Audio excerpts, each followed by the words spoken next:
Mat, gue pengen nanya nih. Apa nih? Gimana pendapat lo tentang Ramadan?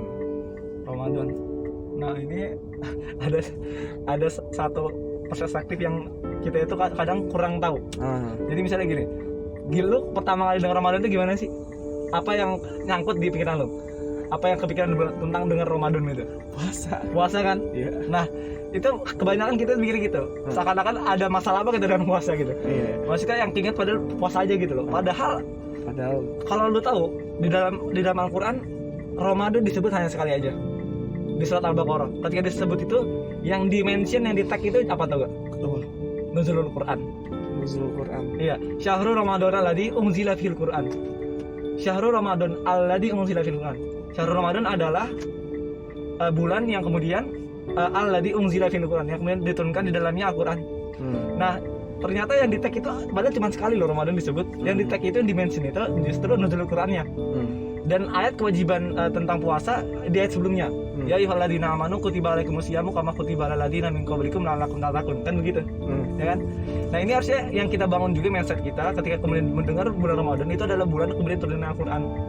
Yang kemudian di dalamnya ada malam yang lebih baik daripada 1000 malam, yaitu malam Qadar.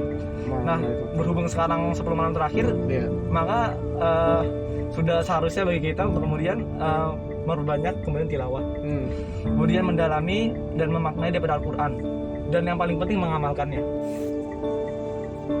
Gimana Mat? Gue pengen nanya nih. Gimana menurut lo tentang peradaban agama Islam pada zaman dahulu? Gimana tuh Mat?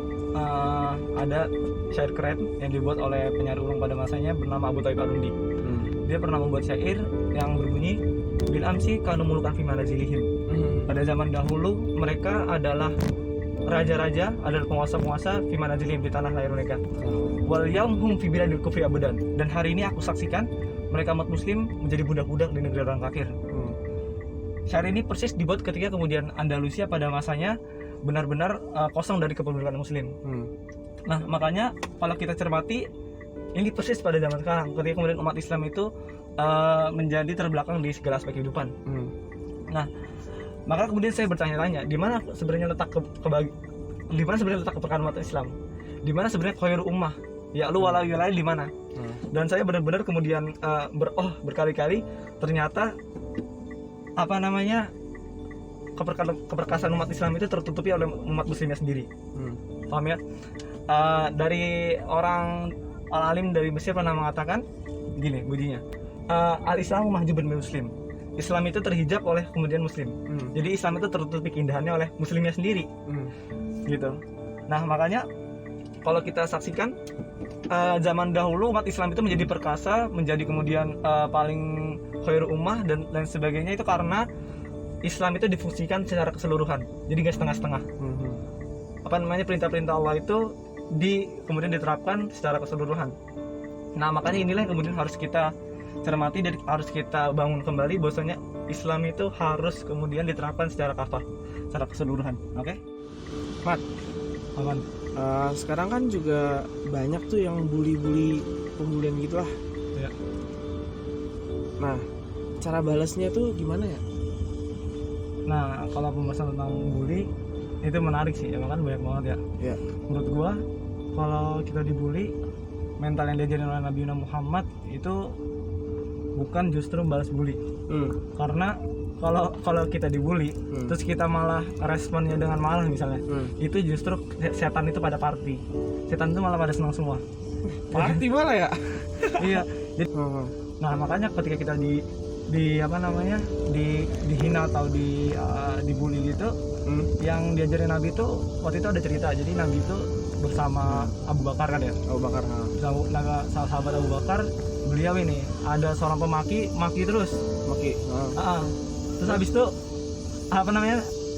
Abu Bakar tuh karena ini ya jiwa pembelanya kesel jadinya marah. Seorang nabi seorang nabi sekelas nabi diejek kan nggak mungkin. Nah, habis itu maka dia respon. Nah, terus kemudian nabi itu langsung pergi. Nabi itu langsung berdiri pergi. Nah, habis itu Abu Bakar itu heran. Loh, oleh sebab apa pergi wahai Rasulullah gitu. Nah, habis itu kan ketika Abu Bakar bertanya kepada Rasulullah jawab, tadi ketika aku dikatain lantas aku diam saja, aku melihat malaikat itu memberikan doa yang baik-baik. Doa yang baik-baik. Dan ketika kamu meresponnya, kamu ngomong kamu Bakar. Ketika kamu meresponnya, aku melihat setan datang. Nah, artinya ya ketika kita dibully, terus kita merespon dengan marah misalnya yang paling sering lah, itu adalah titik besar kemenangan setan. Nah, makanya ya karena kita dicontohin oleh Nabi ketika dibully itu disuruh sabar, dan sabar itu bisa menjadi ganti pahala yang baik gitu. Sabar Bisa jadi kartu as lu biar masuk surga. Nah, ada lagi nih. Gimana?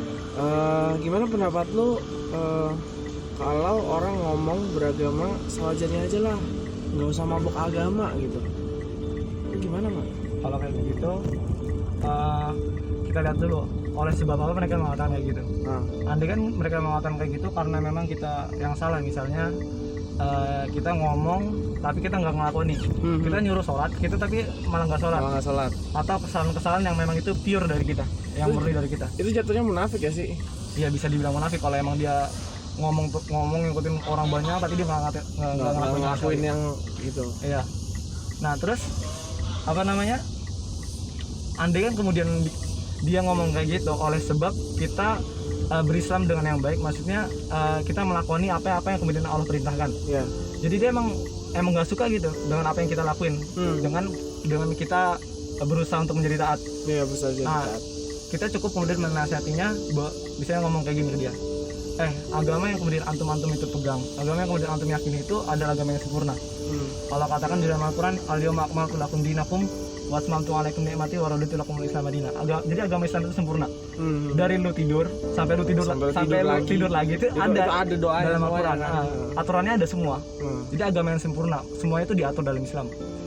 Makanya jadinya ketika kita misalnya yang perempuan misalnya berhijab gitu kan, ya, berjilbab, kalau ada dia begitu terus ada ngomong Allah nggak usah kayak gitulah segala macam.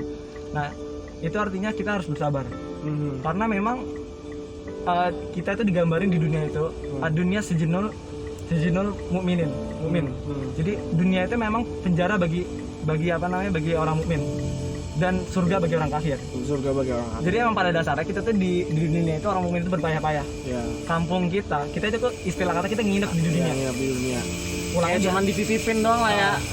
Pulangnya itu kos atau enggak? Pulangnya itu di akhirat tapi ya gitu. Nah, ya memang begitu, jadi mental kita harus sabar. Ketika kita ada yang ngomong begitu karena memang kita bersebab ingin berusaha menjadi taat gitu ya. Karena memang kan yang Allah perintahkan di dalam Al-Quran kan udkhulu fis silmi kafah. Iya. Masuk ke dalam Islam itu secara keseluruhan. Jadi nggak setengah-setengah. Misalnya dia apa ya? Pakai kerudung. Tapi celananya celana pendek misalnya. Astagfirullahaladzim. Ya pernah kan ada kayak gitu. Iya sih, pernah lihat juga itu. Nah, aduh, nggak ngerti. Itu kan aneh kan? Setengah-setengah. Atau enggak pakai kerudung atau enggak dadanya kelihatan gitu ya. Nah itu salah satunya. Terus sholat tapi nggak puasa. Nah itu. Atau enggak kebalikannya, puasa tapi nggak sholat. Nah itu. Padahal kita diperintahkan untuk masuk Islam itu secara keseluruhan. Iya. Nggak pilih gitu. Iya, nggak pilih. Gue mau nanya lagi nih, Mat. Apaan? Lu kan pernah bahas tuh apa yang kita lakuin sesuai apa yang kita dapetin gitu. Nah, itu tentang referensi. Nah, pembahasan referensi emang gitu.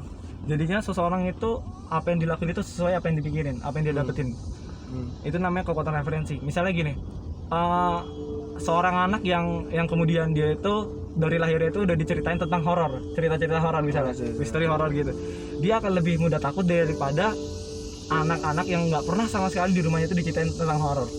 Nah, itu berbeda karena dia sudah biasa didengerin sesuatu yang horor, kan? Nah, makanya ketika zaman sekarang yang di highlight oleh para media sosial itu kan sesuatu yang misalnya film Dylan misalnya. Dulu gua pas nonton film Dylan, lu kalau tahu, itu ada rasa kayak kita juga pengen gitu loh. Iya, kita pengen kayak romantis bener. Seakan-akan gitu kekuatan referensi. Seakan-akan kita pengen. Makanya itu bahayanya begitu. Tanpa kita sadari apa yang masuk apa yang kemudian masuk ke dalam pikiran kita akan keluar juga. Berdampak pada kemudian perilaku kita. Iya juga. Gue ada pertanyaan lagi nih, Mat. apakah kita kalau misalnya ngingetin temen yang males buat sholatnya kayak lalai banget, bener-bener kayak kalau diajak tuh kayak nggak mau. Terus habis itu kita tinggalin sholat, Mat. Terus habis itu kita udah ngingetin ya. Nah kalau pembahasan kayak gitu gini, apa namanya, kita kan Nabi itu kan pernah bersabda, man ra'a minkum munkaran falyughayyir biyadihi. Andai kan kemudian kita ngelihat nih suatu kemungkaran, falyughayyir biyadihi, maka ubahlah dengan tangannya. Fa illam yastati, maka kalau udah nggak bisa mengubah kemungkaran itu dengan tangannya, lisannya, maka dengan lisannya. Lisan. Dengan omongan maksudnya. Fa illam yastati fa biqalbihi, maka kalau nggak bisa lagi dengan hatinya. Wa dzalika ta'awul iman, dan itu adalah seperempatnya iman. Artinya di hadis ini kita nggak pernah memiliki opsi untuk membiarkan suatu kemungkaran. Kita nggak punya opsi untuk masa bodoh sama kemungkaran. Tapi justru diletakkan dengan sesuatu yang paling bisa, yaitu tangan, sesuatu power yang paling kuat. Nah, artinya kalau kita mati kemungkaran, pertama pakai tangan dulu. Kalau nggak bisa pakai tangan, ya udah pakai mulut. Nah, makanya ketika lu misalnya tadi punya teman misalnya, lu semampu lu misalnya emang bener-bener mampu, coba pakai mulut doang. Kalau udah diingetin nggak bisa, misalnya lagi sholat asar nih, udah ngingetin ayo sholat misalnya gitu, ya minimal kita ngomong ayo sholat wajib loh gitu misalnya, lalu dosa misalnya, atau bagaimana pakai lobby yang bagus lah. Karena kan yang namanya dakwah itu kan kalau kita mau analogin kan kayak mutiara kan yang gue bilang itu, biarpun indah tapi kalau cara ngasihnya mutiara itu dibanting ke mukanya ya udah kelar, udah jadinya ini ya, udah malah kita emang dipandang buruk malah. Nah makanya pas lagi lobby gitu ayo sholat, dia tetap nggak mau, ya udah yang penting kita udah ngingetin, terlepas kewajiban kita.